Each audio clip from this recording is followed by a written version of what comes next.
जो ना गई सती जो जन सागर, करई सुराम काज मतियागर। मोहि बिलोक धरो मन धीरा, राम कृपा कष भयउ शरीरा। मोहि बिलोक धरो मन धीरा, राम कृपा कष भयउ शरीरा। जो 100 योजन अर्थात 400 कोस समुद्र लांघ सकेगा और बुद्धि निधान होगा, वही श्री राम जी का कार्य कर सकेगा। निराश होकर घबराओ मत, मुझे देखकर मन में धीरज धरो। देखो श्री राम जी की कृपा से देखते ही देखते मेरा शरीर कैसा हो गया। बिना पंख का अर्थात बिना पंख का बेहाल था, आज उसमें कितनी सुंदर पंख उगाए। पापी उजाकरे नाम सुमिरहि, अति अपारी भवो सागर तरहि। ताशु दूत तुम तज कदिराई, राम हृदय धरे करहु पाई। ताशु दूत तुम तज कदिराई, राम हृदय धर करहु पाई।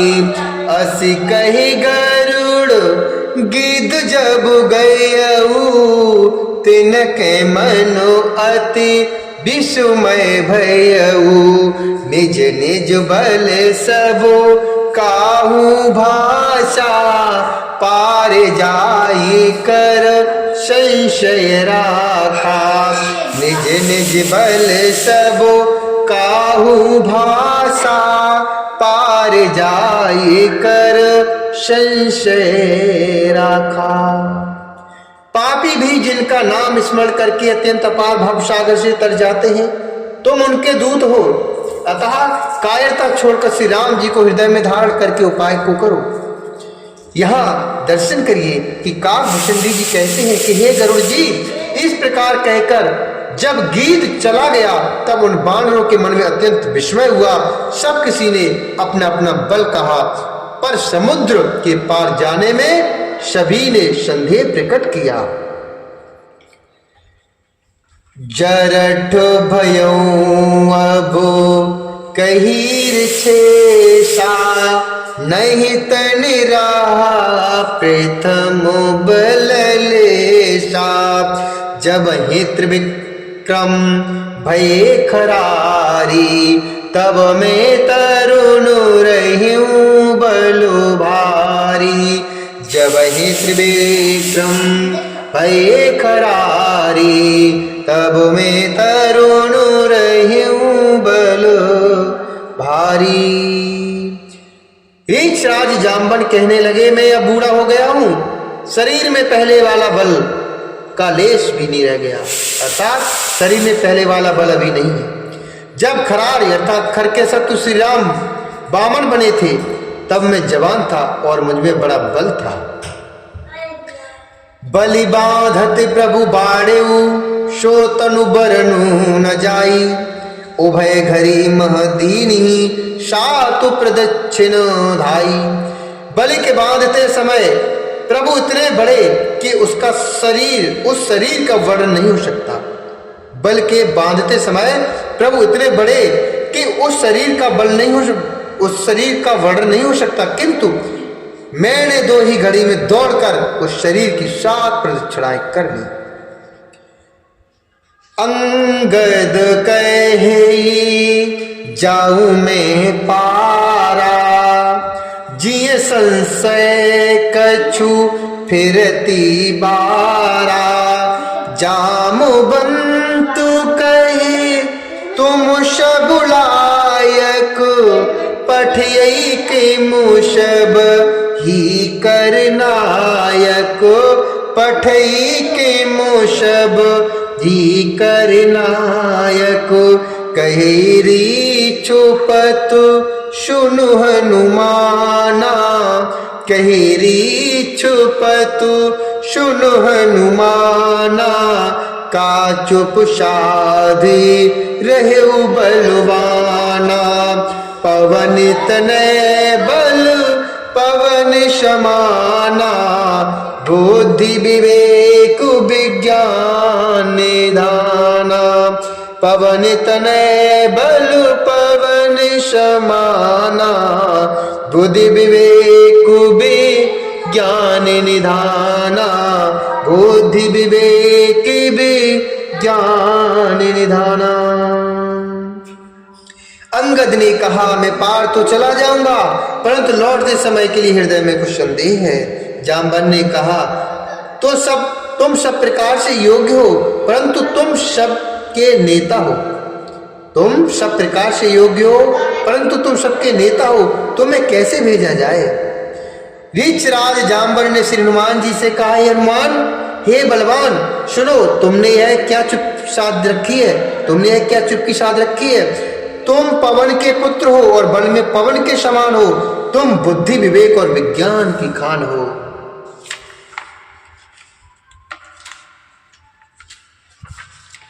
कवन सुकाज कठिन जगु माही, जो नहीं होई तात तुम पाही।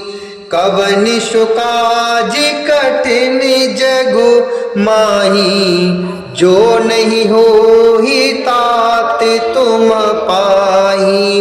राम काज लगे तब अवतारा, सुनत ही भयउ पर्वताकारा।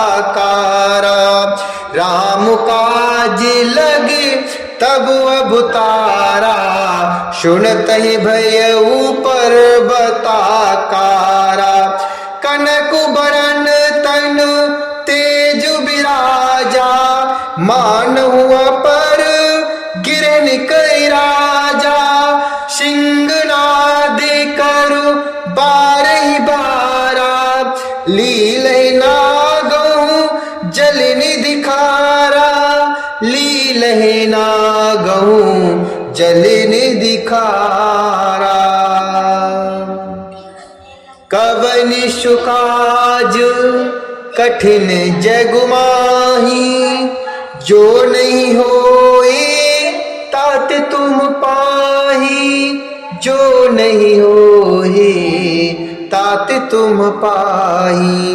जगत में ऐसा कौन सा कठिन काम है जो हे तात तुमसे ना हो सके? श्री राम जी के कार्य के लिए तुम्हारा अवतार हुआ है। यह सुनते हनुमान जी ने पर्वत के आकार के एक अत्यंत शरीर विशालकाय हो गए, अर्थात हनुमान जी ने अपने शरीर को एक पर्वत के समान कर दिया। उनका सोने का सा रंग है, शरीर पर तेज सुशोभित है, मानो दूसरा पर्वतों का राजा सुवेरु हो। हनुमान जी ने बार बार सिंहनाद करके कहा, मैं इस खारे समुद्र को खेल ही में लांघ सकता हूं। सहित सहाय रावण ही मारी, आणऊ यहाँ त्रिकूट उपारी। जामवंत में पूछूं तो ही, उचित शिखावनो दीजहु मोहि। इतना करहु तात तुम जाई, सीते देखे कहूँ सुध आई। तब निज भुज बल राजीव नैना, कौतुक लाग संगी कपिसेना। तब निज भुज बल राजीव नैना, कौतुक लाग संगी कपिसेना। और सहायकों सहित रावण को मारकर त्रिकूट पर्वत को उखाड़ कर यहाँ ला सकता हूँ। हे जामवंत, मैं तुमसे पूछता हूँ कि तुम मुझे उचित सीख देना, मुझे क्या करना चाहिए? जामवंत ने कहा, तात तुम जाकर इतना ही करो कि सीता जी को देखकर लौट आओ और उनकी खबर कह दो। फिर कमल नयन श्री राम जी अपने बाहुबल से ही राक्षसों का संहार करके सीता जी को अवश्य लेके आएंगे। केवल खेल के लिए ही वे वानरों की सेना साथ लेंगे। कपुसेन संग संघारि निश्चर, राम सीते आने त्रैलोक सुजसु सुर मुनि नारदादि बखानी।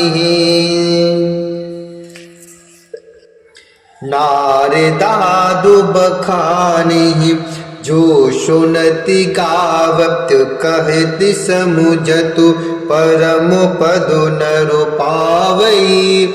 रघुवीर पद पाथो जो मधुकर दास तुलसी गावई। दास तुलसी गावई। वानरों की सेना साथ लेकर राक्षसों का संहार करके श्री राम जी सीता जी को ले आएंगे। तब देवता और नारदादि मुनि भगवान के तीनों लोकों को पवित्र करने वाले सुंदर यश का बखान करेंगे, जिसे सुनने, गाने, कहने और समझने से मनुष्य परम पद पाते हैं, और जिसे श्री रघुवीर के चरण कमल का मधुकर अर्थात भ्रमर तुलसीदास गाता है। भाबु भेषज रघुनाथ जसु सुनहि जिनरि अरु नारी। तिन कर सकल मनोरथ सिद्धि करहि त्रिशिरारे। तिन कर सकल मनोरथ सिद्धि करहि त्रिशिरारे। श्री रघुवीर का यश भगवान भव अर्थात जन्म मरण रूपी रोग की अचूक दवा है, जो पुरुष और स्त्री से सुनेंगे। त्रिशरा के शत्रु श्री राम जी उनके सब मनोरथों को सिद्ध करेंगे। नीलोत्पल तन श्याम काम कोटि शोभा अधिक। सुनियता सुगुण ग्राम जासु नाम अघ खग बधिक। जिनका नील कमल के समान श्याम शरीर है, जिनकी शोभा करोड़ों कामदेवों से भी अधिक है, और जिनका नाम पाप रूपी पक्षियों को मारने के लिए बधिक अर्थात व्याध के समान है, उन श्री राम के गुणों के समूह अर्थात लीला को अवश्य सुनना चाहिए। बोले सियावर रामचंद्र भगवान की जय। मास प्रायण 23वां विश्राम। इति श्रीमद् रामचरितमानसे सकल कल कलुष विध्वंसने चतुर्था सोपानः समाप्तः। कलयुग के समस्त पापों को नाश करने वाले श्री रामचरितमानस का चौथा सोपान समाप्त हुआ। किष्किंधा कांड समाप्त। बोले श्री अवर रामचंद्र भगवान की जय। श्री हरि नारायण भगवान की जय। शंकर भगवान की जय। हनुमान जी महाराज की जय। गणेश भगवान की जय।